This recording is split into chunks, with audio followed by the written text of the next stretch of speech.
Hey, everybody. My name is Nathan Eckel, and we've got a real treat today because my friend Rob Coscia is on the line. How are you, Rob? I'm doing really well, Nathan. Thank you. Rob and I met, man, it must have been 9 years ago, 10 years ago Yeah. it was at a publisher's headquarters. And it was like a writing workshop, or it was some kind of a think tank.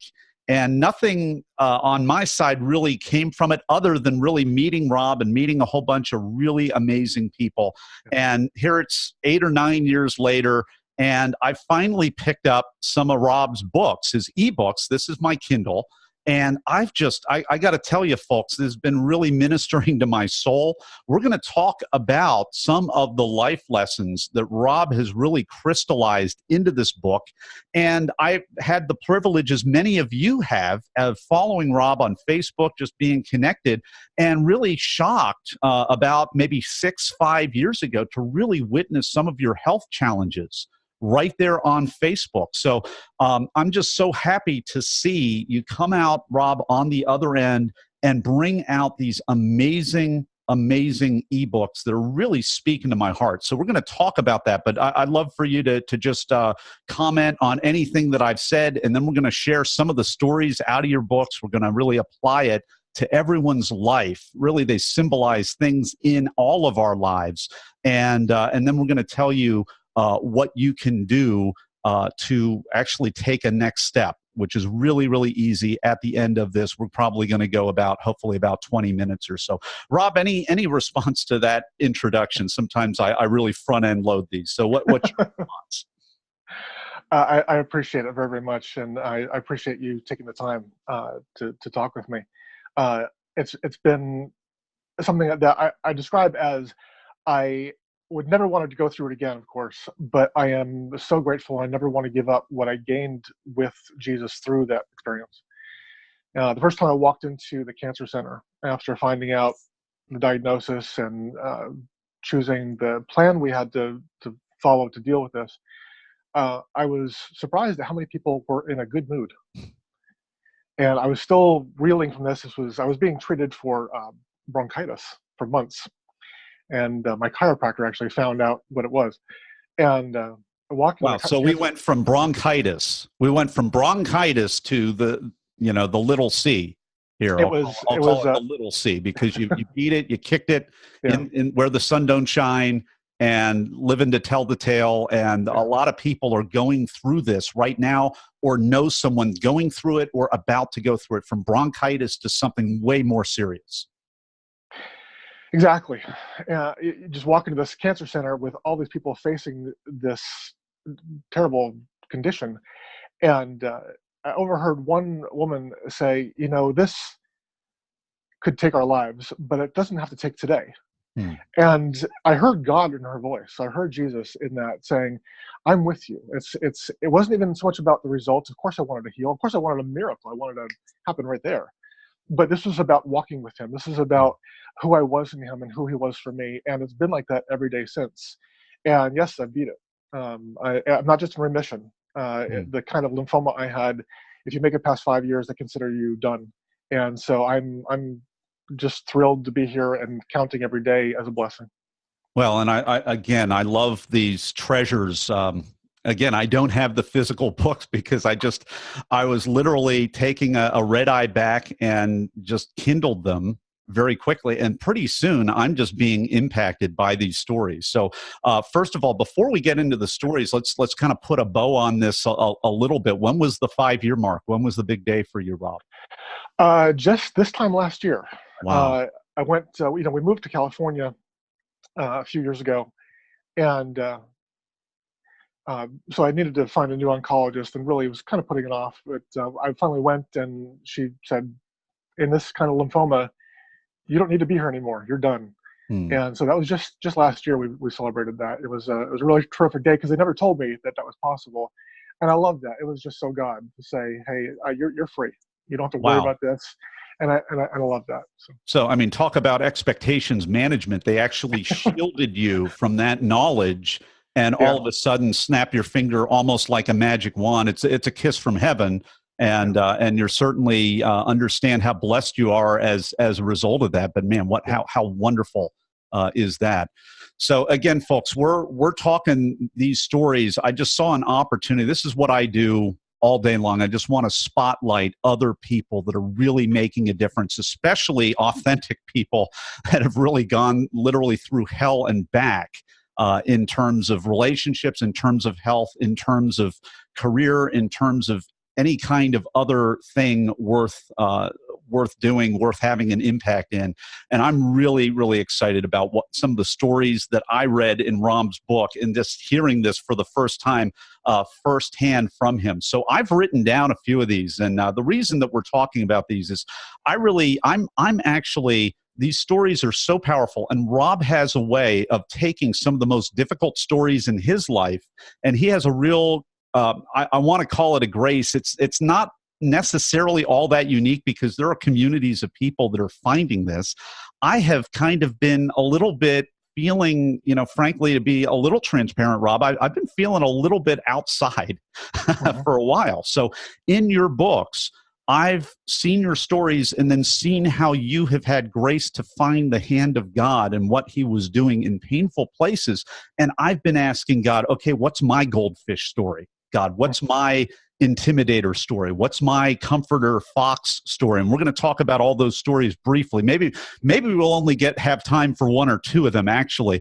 But I'm asking God, show me where you were in my worst moment and how you redeemed it and how you see me. So we've got to talk and start with the fishbowl, because this is the quintessential. Okay. I mean, you've got books titled The Fishbowl, and I love this because when we're all children, we all innocently did things that were not the wisest thing to do, and it's just so perfect. And I love the fathering heart of God later in adulthood to turn it around. So I'm going to shut up, let you tell the fishbowl story, Rob.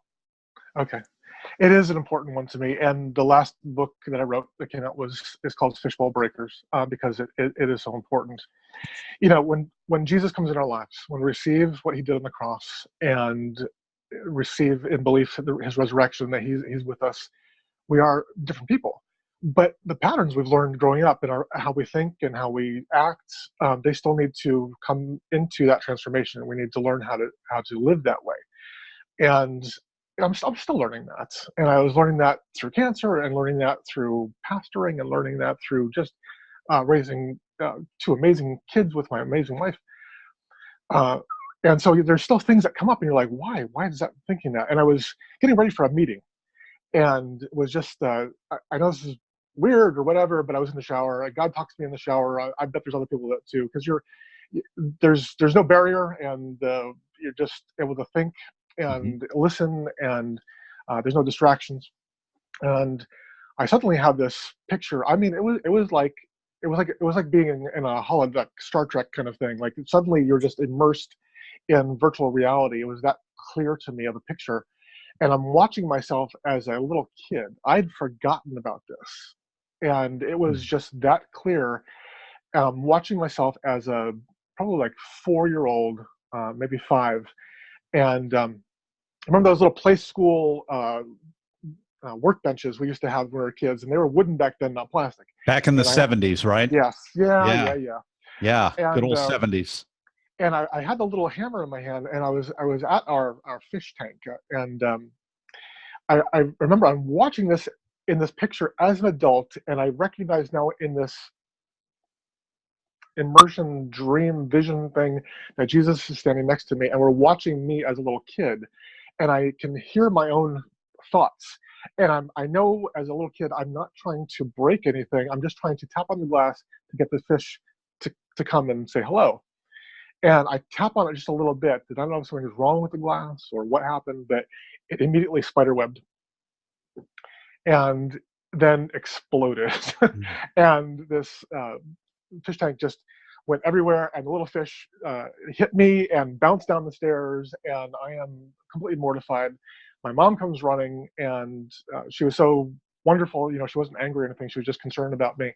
But I was devastated. We're trying to save these fish, and I'm watching this and reliving these feelings, and I, in this experience, hear Jesus say, what did you begin to believe about yourself that day? Mm. And it suddenly hit me, like, that whatever I try to help, I will eventually hurt. And it was a deep, dark, terrible thing, especially for a pastor Yeah. and a husband and a father, that no matter what I Whatever I do, try to help, whatever I try to touch, I will hurt. it's going to fail. Wow. It's going to break. And he looked at me in this vision and said, "That's not what this is. You are my fish tank breaker, and you're going to release people out of their fish bowls and into my river." Mm. And I was totally transformed. I can feel it again. I mean, it happened years ago. Now I can feel it. About how he saw this, and it was a lesson in how he sees me. And instead of me seeing seeing myself through my circumstances and negativity and things that have happened to me that were, wrong or hard, seeing myself from his perspective, seeing myself as I can be in him, seeing who he wants to be for me. He never changes, but I do. And so he'll show himself in ways that I need to see him. He'll show me himself as love, and later on, even a deeper kind of love. And there's always more to be seen in him. And so he was trying to show me, let me show you how I see you in this. And it was transforming. And so it's been a passion to see people released from how they've seen themselves through negative circumstances and judgments against them, and curses even against them, to see them how God sees them, and not just in a fluffy, cloudy, whatever. I'm talking powerful. It is the Zechariah 4 scripture, one of our family's life scriptures, of Zerubbabel going back to the temple with the mandate to rebuild it. He has no idea how to do this. It's too much of a task. It's like, okay, I know I'm supposed to do this, but I have no idea how. And the angel tells him, "This is not by might or by power, but by my spirit," says the Lord. He says, "You will start this and complete it by saying grace, grace to it." And I know grace gets a bad rap a little bit sometimes, because we we westernize it and market it and whatever, but it's not that. It's the grace to be who God says you are, and the grace to do all he says you can do in him. And that's the way we've tried to live, and tried to help people with the grace to see themselves as God sees them, and the grace to go after everything he says is possible. Well, powerful stuff. I'm fighting back the tears right now. I see my eyes watering up a little bit. This is so powerful, and I'm so glad that you're still watching this right now, because I've got a fishbowl memory. I've got that thing that I did when I was a kid, that the ramifications were swift. I didn't realize what I was getting into. You do too. I want you to just take a moment and think about that place, that thing, earliest memory, earliest maybe negative memory, or surprising or horrific memory. And if you're willing to do this, just let God in, or let and you might call it the universe, you might call it a whole bunch of different things. We're not going to go in that direction. Just let your mind take you back to that memory. And then what I'm going to ask Rob to do, if he's willing to do it, is just pray for you that you would have that kind of clarity and grace to see the redemptive part of what that says about you, a place that speaks past the sad thing or the bad thing that happened into the redemptive thing. So, Rob, would you do that? Father, I'm so grateful for every person watching this, and for the opportunity to invite you into our minds and our hearts. That's what we're supposed to do. We are encouraged to have a renewed mind, and that means I need to let you in to show me how I need to see things, and to show me how you see things, and to show me how to process. That includes some things from my past. And Father, I give you the difficult things, the negative things, the things that have been spoken against everyone watching this, the memory that's coming up that has been playing over and over and over again, that weighs on them like an anchor around their neck. I break that off. I pray that you speak to them how you see them, how much you love them, who they are to you, and who you are for them right now. You told me I was your fishbowl breaker. I pray that you speak into their lives right now and let them know how you see them. That there is such grace upon grace, the grace to be and the grace to do all you've called them to do. The grace to love, the grace to receive love and give it away. The grace to be healed and the grace to heal others. In Jesus' name. Powerful. Amen. Thank you so much, Rob. Now, here's what we want you to do, okay?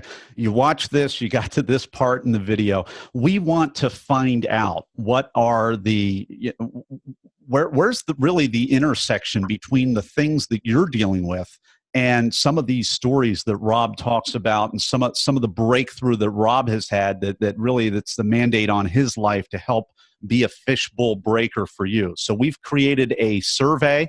We're going to give you the link here. I don't have it right in front of me, so it'll be in the comments section or somewhere where you can see it. Please share the link.